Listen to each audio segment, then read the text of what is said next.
I'm very glad to present some of my research, ongoing research on university patenting. And also on this occasion, I should express my thanks to Professor Hall, your initiative to create MBL database, released last year. I use a lot of them. And also I received many helps from Korea Patent Office now, so I also extend my gratitude to Korea Patent Office. Today's presentation is some kind of interim report of my ongoing research. I'll explain why I'm doing this research for multiple years. The background is this. The story is that Korea needs to be advanced more, so we need to make some different development strategy. So in the past, it is called, for example, imitation strategy or catching up strategy. But in Korea, we frequently say that we need innovative strategy or creative strategy. What does it mean by that? So that is a key fundamental question to us. Another aspect of the Korean innovation system is that universities research growing very rapidly. I will show the slide just after this one. And also, in parallel with this rapid growth in university research, many people also many policymakers in the government emphasize the universities' different roles in addition to conventional education and research. The additional role is, let me call it, direct contribution to wealth creation or economic growth, or sometimes central stage role of regional development. This requirement also necessitates very fundamentally reshaping the science policy itself. But despite rapid growth in university research in Korea, we have no clear science policy. It's because most of science policies or science and technology policies in Korea heavily slanted again on technology aspect or technology policy itself. It is because of the legacy of past development state or some past dependence worked here. So in order to make some complementary contribution to this policy framework, I'm doing some multi-year project on how to redesign the framework of science policy in Korea. So last year, I tried to find some empirical evidence how the university research is changing from the previous one to another. So then as part of this objective, I used patent data. That's the background of my research. This slide shows how rapidly university research in Korea is growing. The first graph shows the R&D spending in constant terms from very early years to recent years. So for example, between 1995 and 2008, R&D spending in constant terms has tripled, more than tripled. But you can see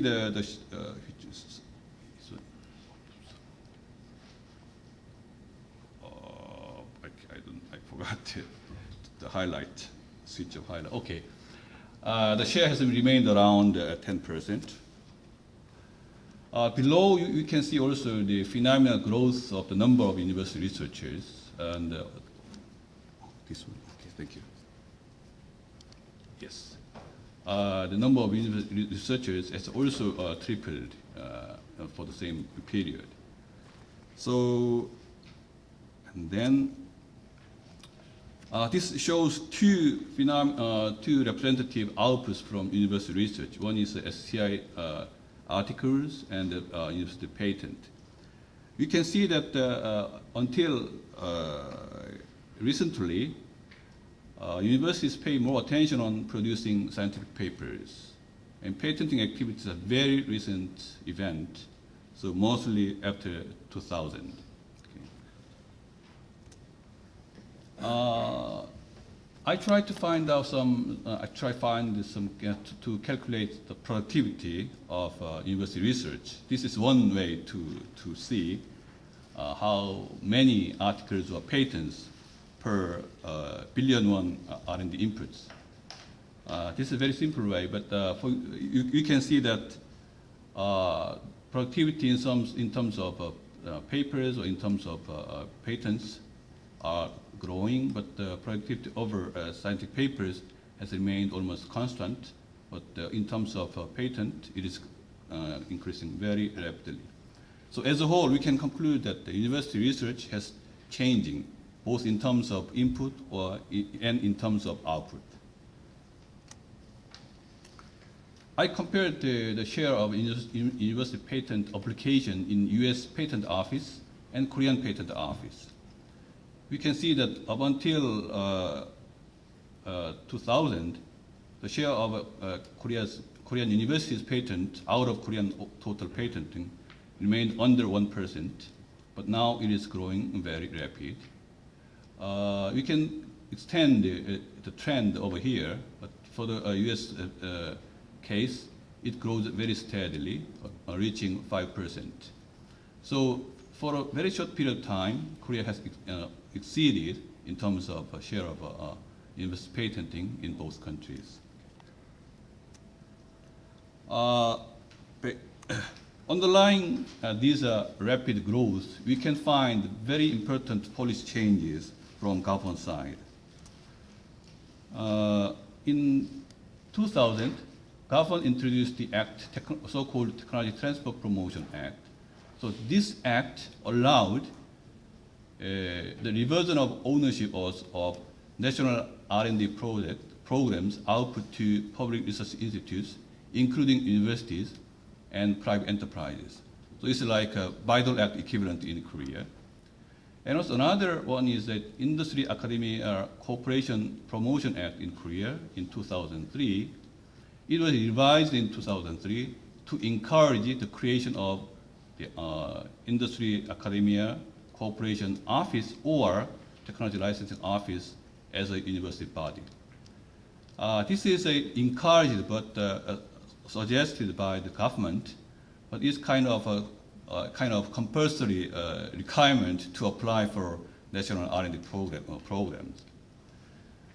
Based upon, in parallel with this policy changes, very sharp increase in R&D funding to universities through contract research. I will come back about it on this topic later. Okay. And in line with the policy changes, universities also responded very proactively. So, for example, many universities created the office designated by Promotion Act. For example, the Act revised in 2003 and 2004, more than 120 universities created IAC office. And the recent survey about Industry Academia Cooperation white paper shows that almost all universities, they created office under the law. This change promoted a lot because universities now realize the importance of research and development within university, and they try to strengthen R&D management within university. So creating this IAC office as a kind of centralized office of R&D management gives another benefit to make another income sources for university research in Korea. And also, universities change some incentive systems.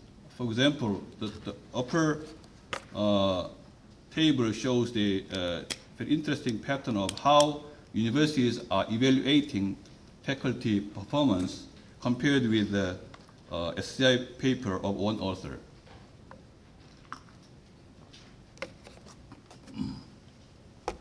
In 2006, most of universities, they give about, for example, if any professor got a foreign patent, then he receives 15% equivalent to one's SCI paper. Then it increased a lot. Now, as of 2008, they receive about more than 70% of SCI papers. So a very sharp increase in the reward schemes according to this patent. So these are the categories of most of universities are using in promoting industry and academia cooperation. So you can see that the patents are ranked very high compared with other channels of cooperation. So in that way, universities changed incentive schemes for patenting within universities. As of 2008, the white paper also report how these scales are distributed. So for example, some universities, they give reward more than 2.5 times over SCI papers on foreign patent grant. So this is the very quick change of incentive schemes within universities. So these two, one from government initiatives and the other from the university response, created working on below the rapid growth of patenting in Korean universities. I try to find out some patterns or trends below this more in detail. So let's, for example, you can see most of universities, they did not make any efforts in patenting even until early 2000. So KAI's Korea Advanced Institute of Science Technology and POSTECH and Gwangju Institute of Science Technology, those are three engineering schools in Korea. And those are very good engineering schools, and they produce a lot of patents. But most of national universities and private universities, they have remained dormant in patenting activities up until 2000. Okay? But instead, for example, they have emphasized the producing scientific papers. So most of universities are producing many scientific papers even before 2000. So we can compare this pattern between patent and scientific papers. I tried to analyze which technology field are the most hot areas by university patents. We can see some from, for example, here, biotech, and this one, and computer technology, and telecommunication, etc. And these are all according to the WIPO classification. I try to compare this pattern with private enterprises. So this vertical axis shows the percentage share of university patents for each technology category, and the horizontal axis for private enterprises. So for example, nanotechnology patents are where universities are leading far above, probably above than private enterprises. And biotech and analysis of biological materials and pharmaceuticals are where areas where the universities are leading patent activities, very active in patent activities. I try to expand this area here, and most of engineering field is, so the yellow symbols are representing for electrical engineering, and mechanical engineering here, which one is white, for example. All those remained here, where these enterprises are leading in the share of national patenting. So that means universities are very active in, for example, nanotechnology or biotech or pharmaceuticals, and private enterprises are very active in, for example, engineering technologies. So there seems some complementarity between university patenting and these enterprises. I have some question about the quality of Korean patent. Unfortunately, the Korean patent does not, patent information does not include citation information. So I used the MBL database released last summer. So this is a summary of MBLDB. Here we can see Korea ranked about 1, 2, 3, 6 after United Kingdom in total. So the number of this patent is the total number until 2006 in USPTO. MBLDB contains forward citation information, so I make some summary and comparison with some other countries. So for example, on the average, Korean patents are cited 8.4 times by other citations. And then universities on the average 5.7, or excluding self-citation, it's almost the same. But you can see on the average as a whole, all country average is about 11.5 for total, and university patents is about 12.7. So Korean patents are less cited than on the average of all countries. But because of the bias of United States, I try to exclude United States, and then this shows the average score. But even compared with this average score, excluding United States, Korean citation level is below the average. That is the overall picture of MBLDB. I will skip this one, and I'm using this one for another purpose, but it's also proposed by Professor Tettenberg, how to compare the relative importance of patents using MBLDB. So I tried to find out some comparison as a whole, or some by technology field or by institutions, but I skipped this one. And then Professor Hall and others propose some good measures how to quantify the Beijing's, for example, Beijing's of patent. So I applied the same measure to this MBLDB, highlighting Korean cases.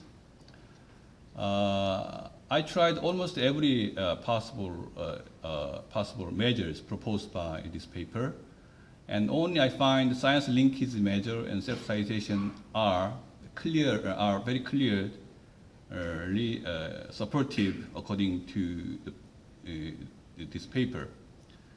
But the important measure, what is called generality or originality, compared among business enterprises, universities, and research institutes only for confining Korean cases, does not discriminate against these patent entities.